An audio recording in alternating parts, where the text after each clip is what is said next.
Boa tarde, galera. Boa tarde, nação rubro-negra. Hoje, terça-feira, 5 de agosto de 2025. Hoje é o dia do nosso quadro Você Não Sabia? Agora fique sabendo. Nos quadros anteriores, falamos sobre Paulo Henrique, grande destaque da lateral esquerda. Falamos sobre Murilo, grande destaque da lateral direita. Falamos dos goleiros, o Marcial, grande destaque dos anos 60. E hoje chegou a vez de falarmos dos zagueiros, os grandes zagueiros dos anos 60. Em destaque, para mim, o maior ídolo de todos desse período, o paraguaio Reyes. Podemos citar também que nesse período tivemos Jadir, que é até tema daquela música do João Nogueira, né? Dequinha, Jardim, Jadir e Jordão. Muito legal, né? Tivemos o Fred, que era o irmão de criação do Paulo César, que foi aí da seleção brasileira há muitos anos. Paulo César Caju, né? Tivemos o Washington, tivemos Luiz Carlos, Titão. Tinha dois Ditão, né? O Ditão do Corinthians e o irmão Ditão do Flamengo. O apelido dos dois era Ditão, porque o nome do Ditão do Flamengo era Gilberto. Jaime Valente, que formava uma zaga maravilhosa. Quem não se lembra? Murilo, Ditão, Jaime e Paulo Henrique e Marco Aurélio no gol. Que zaga maravilhosa. Ananias estava presente quando o Flamengo foi campeão em 63, estava presente naquele time. Maniceira, uruguaio Maniceira. Quem é da nossa época que não lembra de Maniceira, uruguaio, e Reis, paraguaio? Que zaga, hein? Que dupla, hein? Onça, também, muito famoso nessa época. Tinho, grande quarto zagueiro. Mas para mim de todos, o grande ídolo dessa década de 60 foi o paraguaio Reis.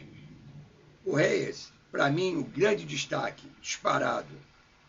Nos anos 60, ele veio do Atlético de Madrid como meio de campo. Não estava dando certo no meio de campo do Flamengo.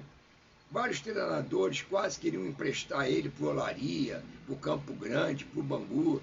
Não queriam aproveitá-lo porque no meio de campo ele não estava dando resultado. Até que apareceu o ex-treinador da seleção brasileira, Aimoré Moreira, e colocou ele de quarto zagueiro. Em quarto zagueiro ele arrebentou. Depois, com a chegada do Strick, aí ele realmente tomou conta e virou ídolo do Flamengo. Grande Reis, o paraguaio Reis, que na época era tão bom que queriam até naturalizar o brasileiro, que ele era paraguaio, né? Para ver se ele jogava pela seleção brasileira. Mas ele era muito paraguaio, muito patriota e não aceitou mudar, se naturalizar brasileiro. Ele queria defender o Paraguai. Mas ele jogou no Flamengo até o finalzinho dos anos 60, já entrando nos anos 70, e teve o prazer de conhecer, numa despedida, quando ele se despediu do Flamengo, num amistoso contra a Iugoslávia, que o Flamengo venceu por 3-1, apareceu um garotão lá da base, chamado Zico, que nesse amistoso de despedida do Reyes, fez 2 gols. O Flamengo ganhou de 3-1. O outro gol quem fez foi o Arilson. Não resta dúvida que Reyes, para quem conheceu, somava tudo.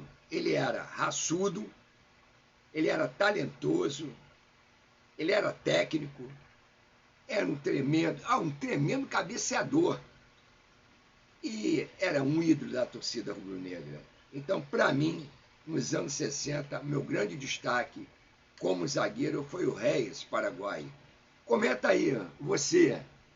Se inscreve no canal, compartilha e comente. Você conheceu o paraguaio Reyes? Você concorda comigo que foi o grande zagueiro dos anos 70, foi o grande ídolo da nação rubro-negra? É importante seu comentário, sua opinião. E semana que vem, na próxima terça-feira, vamos falar dos volantes do Flamengo. Como a gente conhecia antigamente, os cabeças de área, o número 5. Porque antigamente o futebol era organizado. O goleiro era número 1, o lateral direito era número 2, o zagueiro central era 3, o quarto zagueiro era 4, o lateral esquerdo era 6 e o cabeça de área era 5. Depois veio essa confusão danada que ninguém mais entende nada hoje. Hoje o cara é 64, 50, 42, 43, uma bagunça danada. Então, próximo encontro com vocês é sobre o cabeça de área. Eu queria também lembrar sobre o Reyes, que faleceu prematuramente. Quando ele voltou para o Paraguai, ele teve leucemia. O Flamengo ainda tentou trazer ele para o Brasil, fez tratamento no Hospital dos Servidores, tudo pago pelo Flamengo, mas não teve jeito. Ele voltou para o Paraguai porque ele sabia que queria morrer e queria morrer na sua terra. Morreu aos 35 anos. O Flamengo sempre, nos jogos no Maracanã, fazia um minuto de silêncio em homenagem a esse grande zagueiro paraguaio Reyes. Nação Rubro-Negra, até a próxima, se Deus quiser.